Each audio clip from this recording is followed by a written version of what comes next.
when Trayvon Martin was first shot, I said that this could have been my son.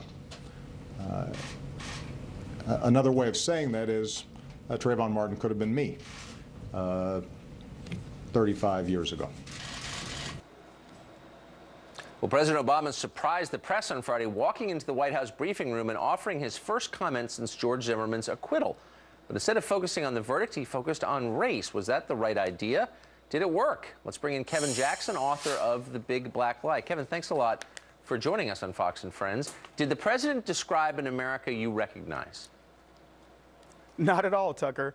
You know, black people in America should have about as much interest in Obama's comments on this as they would in reruns of Hee Haw.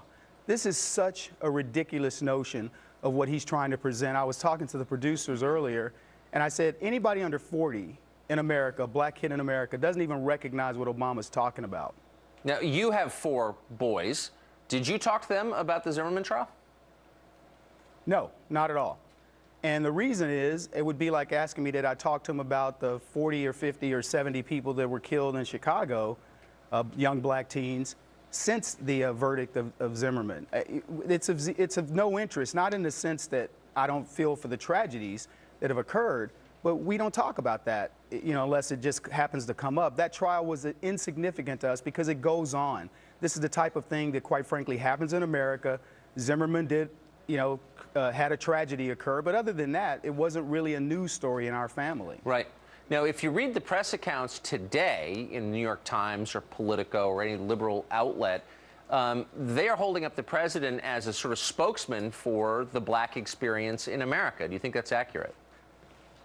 Of course it's not. Barack Obama's closeness to the black community has been pretty well chronicled. He hasn't lived the quote-unquote black experience. Now, I hate saying that because I think all experiences are shared. But in terms of what he's trying to culturally project, he's nowhere near that experience. But to call this press conference was to sort of give him street cred, to make it appear as though he's down with blacks. And I think to one of the comments made earlier on the program was that he called this in order to sort of appease blacks and say, I'm bringing this to the forefront. But the fact of the matter is, it's purely a political ploy to say that, you know, hey, I'm down with you. We're going to take a look at this case, knowing that there is no case here. Right. Knowing that the Justice Department will not bring civil rights charges against George Zimmerman. Do you think, since the president's election 5 years ago, which was heralded as, you know, of course, a victory for a post-racial vision of the country, do you think race relations have gotten better or worse since then? It's nice setup question, Tucker. Of course it's worse. It's worse in every case. And I was listening to you earlier, harken this back to the 1950s. Race relations in America were technically better in the 1950s. Certainly, blacks were experiencing better whole family units and all the things that you talked about statistically.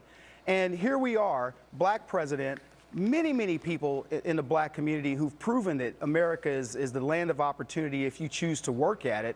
And we are still talking about things that harken back into the 1950s and the 1960s. It's quite frankly ridiculous. And as I said earlier, 40-year-olds and younger probably don't even realize the world that Obama's talking about. But these guys, the liberals, keep perpetuating this idea of racism in America as the Tiger Woods and the Oprah Winfreys and LeBron James and the dozens, if not hundreds and thousands of other blacks, scientists, engineers, etc., who are succeeding in this country, but they want to make people believe that we are perpetuating a racist country. It's ridiculous. And Obama should have actually been speaking about how this country has overcome all of that. But instead, he's fomenting it. It's so interesting. I think even people who didn't vote for Obama, didn't agree with him, thought that his election really would begin a new conversation, the kind of conversation you just described. And yet it's so striking that we are sort of stuck in the same place we were, rhetorically anyway, when I was a kid. Yeah, you know, and it was funny because he makes, in his speech, he makes reference to this idea that, you know, we almost as if, forget the history that we've overcome. You know, when he talked about, for example, clicking of the doors and being followed in stores, and it's almost like he says, forget the actual facts that 3% of the blacks in this country are committing 50% of the crime.